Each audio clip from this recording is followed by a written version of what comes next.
करोड़ से ज्यादा जनधन खाते खोले, जन जन को जो है बैंकों से कनेक्ट किया और आज जो है बैंकों का जो है सशक्तिकरण जो है प्रधानमंत्री नरेंद्र मोदी जी ने किया है। आप जब किसी सरकारी बैंक में घुसते हैं तो ऐसा लगता है कि 80 या 90 की दशक की किसी इमारत में आ गए हैं, जहां पे दीवारें उखड़ रही होती हैं, पंखा अपनी मर्जी से चलता है और लाइनें रेल टिकट से भी ज्यादा लंबी होती हैं। इसके बाद जब आप काउंटर नंबर 1 पे पहुंचते हैं तो बताया जाता है काम यहां नहीं होगा, काउंटर नंबर 4 पर जाइए। जब काउंटर नंबर 4 पे जाते हैं तो बताया जाएगा यहां पर भी काम नहीं होगा, फर्स्ट फ्लोर पर जाइए। और जब आप थके हारे फर्स्ट फ्लोर पर पहुंचते हैं तो बताया जाता है कि लंच हो गया है, लंच के बाद 2 बजे आइएगा।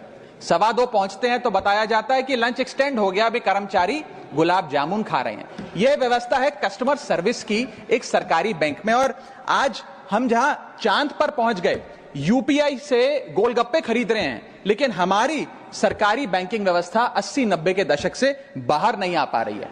सर, बैंक ईंट या सीमेंट से बनी किसी इमारत का नाम नहीं है। बैंक सिर्फ किसी स्टील या एल्यूमिनियम से बने एटीएम का नाम नहीं है। और बैंक ना ही एक काउंटर से दूसरे काउंटर पर दौड़ रहे बैंक ग्राहकों की उस दौड़ का नाम है। बैंक नाम है विश्वास का, बैंक नाम है अधिकार का, न्याय का, समानता का। लेकिन पिछले कुछ वर्षों में यह विश्वास जो ग्राहकों का बैंकिंग व्यवस्था में था वो कहीं ना कहीं कमजोर होता नजर आ रहा है। और उसके कुछ बुनियादी कारण, बहुत ही बेसिक कारण आज मैं सदन में आपके माध्यम से सरकार के सामने रखना चाहूंगा। सबसे पहला, पुअर कस्टमर सर्विस। यदि आज किसी ग्राहक को सरकारी बैंक में किसी काम से जाना हो तो मान लीजिए उसके ग्रह खराब चल रहे हैं और दिहाड़ी भी खराब होगी। कोई नौकरी पेशा आदमी हो तो ऑफिस से छुट्टी लेनी पड़ती है, कोई स्टूडेंट हो तो प्रैक्टिकल का एग्जाम मिस करना पड़ता है, यहां तक कि साधारण सी पासबुक अपडेट कराने भी जाना हो तो वो भी एक संघर्षशील सफर में तब्दील हो जाता है। मैडम, बैंकिंग कोड और स्टैंडर्ड्स बोर्ड ऑफ इंडिया का एक सर्वे बताता है कि 45% बैंक कस्टमर्स बैंकिंग व्यवस्था से डिससैटिस्फाइड हैं, असंतुष्ट हैं। और मैं चाहूंगा आपके माध्यम से सरकार के कानों तक ये बात पहुंचे कि डिजिटल सर्विसेज का एक कस्टमर सेटिस्फैक्शन ऑडिट कराना चाहिए सरकारी बैंकों का, कि क्या हमारी सरकारी बैंकों की वेबसाइट का इंटरफेस या मोबाइल एप्लीकेशंस सरल हैं, अच्छी हैं, या कस्टमर्स उससे त्रस्त हैं।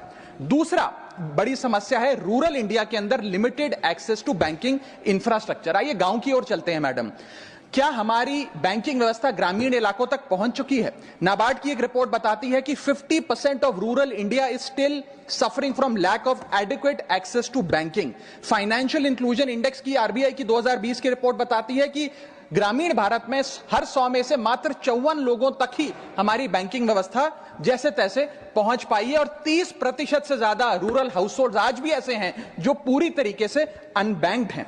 और मैम, बैंकिंग की ग्रामीण इलाकों में अगर बात करें तो बैंकिंग व्यवस्था ने ग्रामीण इलाकों के साथ सौतेला व्यवहार किया है। पहले तो बैंक की ब्रांच गांव के पास नहीं है। जब वो बूढ़ा आदमी भोला भटका बैंक की 5-10 किलोमीटर दूर ब्रांच तक पहुंचता है तो पता लगता है कि बिजली गुल है। बिजली आ जाती है तो पता लगता है सर्वर डाउन हो गया है। सर्वर भी चल जाता है तो पता लगता है आधार सीडिंग में दिक्कत है, फिंगरप्रिंट मिसमैच हो रहा है, या बैंक अकाउंट की मैपिंग ही नहीं हो पा रही है। डॉक्यूमेंटेशन से लेकर कॉम्प्लिकेटेड फॉर्म से लेकर लैंग्वेज के चैलेंजेस तक ग्रामीण इलाकों में लोगों को झेलने पड़ते हैं। और सबसे ज्यादा बैंकिंग फ्रॉड भी गांव के भोले भाले आदमी के साथ होता है। इसी के चलते हमारे गांव का आदमी प्राइवेट निजी साहूकार के पास जाकर लोन लेना बेहतर समझता है, ना कि किसी बैंक के पास जाकर। और जब वे साहूकार के पास जाता है तो ना वहां पेपर वर्क होता है, एक इजियर एक्सेस होता है, फियर ऑफ बैंक और इलिटरेसी नहीं होता, बहुत बार तो मॉर्गेज पे भी कुछ नहीं रखना पड़ता, इसलिए वो साहूकार से ब्याज पे पैसा उठाता है। लेकिन साहूकार उसे मनमानी दाम पर वो ब्याज पर पैसा देता है। 60 से 80% सालाना का इंटरेस्ट रेट चार्ज करता है, जिंदगी भर के लिए उसकी गुलामी लिखवा लेता है और वो बेचारा गांव का भोला भाला आदमी डेट ट्रैप में फंस के रह जाता है। मेरी तीसरी बड़ी समस्या जो मैं आज आपके सामने रखना चाहूंगा वो है साइबर फ्रॉड और digital frauds in the banking sector. Cyber frauds वर्ष 2023 में 75,800 घटनाएं सामने आई जो कि कंप्लेंट्स दर्ज हुई।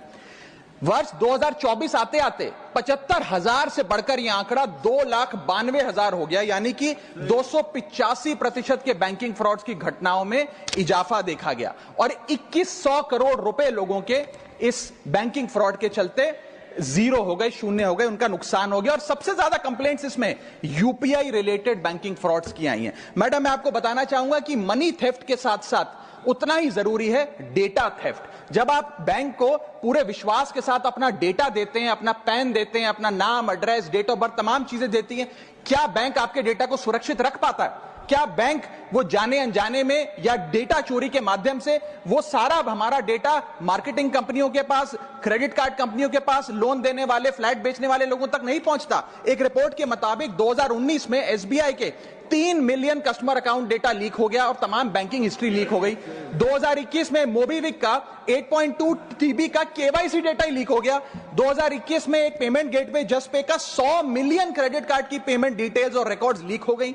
अब ये लीक है कि जाने अनजाने में डेटा शेयरिंग है, ये फैसला मैं आप तक छोड़ता हूं, लेकिन आपको इस डेटा लीक का भुगतान करना पड़ता है, आपको उसको भुगतना पड़ता है। और उसका सबसे छोटा सा उदाहरण है कि आए दिन आपको आपके बीवी, आपके माता पिता, आपके घर वाले फोन करके आपका हाल पूछे ना पूछे, मार्केटिंग कॉल्स वाले आपको रोज फोन करके कहेंगे कि आपका क्रेडिट कार्ड अप्रूव हो गया, आपका लोन अप्रूव हो गया, हमसे फ्लैट ले लीजिए, हमसे फलानी चीज ले लीजिए। इनके पास ये हमारा डेटा आता कहां से, एक बड़ा सवाल है।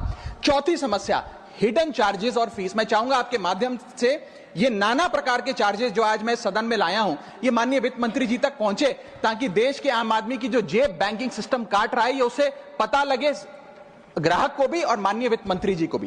पहला, मिनिमम बैलेंस पेनल्टी। यदि आप न्यूनतम बैलेंस नहीं रखते हैं तो 100 से 600 रुपए प्रति माह बैंक आपका काट लेता है। इस चार्ज को लगाने के बाद बैंकों ने वित्तीय वर्ष 22-23 में 3500 करोड़ रुपए मिनिमम बैलेंस पेनल्टी के नाम से लोगों से वसूले हैं मैडम। दूसरा चार्ज, एक्स्ट्रा एटीएम यूजेज। आपको एटीएम ट्रांजैक्शन के लिए 2 से 3 की मोहलत मिलती है, 2 से 3 की इजाजत मिलती है बैंकों द्वारा। अगर आप चौथा, पांचवा ट्रांजैक्शन कर लें तो हर ट्रांजैक्शन पे 20 रुपए एटीएम चार्ज आपको देना पड़ता है। इनएक्टिविटी फी 100 से 200 रुपए सालाना, यानी कि अगर बैंक आप बहुत ज्यादा अपना अकाउंट यूज नहीं करते हैं तो बैंक इनएक्टिविटी के नाम पे भी चार्ज लगा देता है। फिर बैंक स्टेटमेंट आप मंगवाते हैं तो बैंक स्टेटमेंट इशुएंस चार्जेस के नाम पर आपसे 50 से 100 रुपए लेता है। फिर आप कहते हैं हमें एसएमएस अलर्ट के माध्यम से मेरे बैंक के खाते में क्या आ रहा है उसकी जानकारी मिले, तो एसएमएस अलर्ट चार्जेस के नाम पर भी प्रति क्वार्टर 20 से 25 रुपए आपसे लिया जाता है। ऑनलाइन पेमेंट करेंगे एनईएफटी की तो ट्रांजैक्शन फी भी ली जाती है। जबरदस्ती आपको पहले लोन बेचते हैं और फिर उसके बाद लोन प्रोसेसिंग फी के नाम पर 1 से 3% लोन अमाउंट का काट लेते हैं। और जब आपकी किस्मत ठीक चल रही हो और आप समय से पहले अपना लोन बकाया जो है उसका भुगतान करने बैंक पहुंच जाएं तो loan pre closure charges, early payment penalty के नाम पर भी बैंक आपसे पैसा वसूलता है। साधारण सा सिग्नेचर बदलवाना हो, नॉमिनी की डिटेल्स बदलवानी हो, उस चेंज पर भी 200 रुपए प्रति ट्रांजैक्शन के नाम पे बैंक आपसे पैसा वसूलता है। और डिमांड ड्राफ्ट, पे ऑर्डर बनाने जाएं तो 100 से 200 रुपए प्रति डिमांड ड्राफ्ट आपसे पैसा वसूलता ही वसूलता है। यानी कि कस्टमर्स की जेब काटी जा रही है और कस्टमर्स को पता भी नहीं लगता कि कितना पैसा बैंक इन नाना प्रकार के चार्जेस के चलते आम आदमी से वसूल रहा है। मेरा पांचवा और आखिरी point madam, insurance and investment product miss selling. अपने क्वार्टरली या मंथली टारगेट्स पूरा करने के लिए बैंक के एग्जीक्यूटिव मिस सेलिंग करते हैं, गलत प्रोडक्ट लोगों को बेचते हैं। यह भी एक प्रकार का हनी ट्रैप है। मीठी मीठी बातें कर भोले भाले मासूम लोगों को ऐसे प्रोडक्ट्स बेच दिए जाते हैं जिनकी जरूरत उन्हें है ही नहीं। IRDAI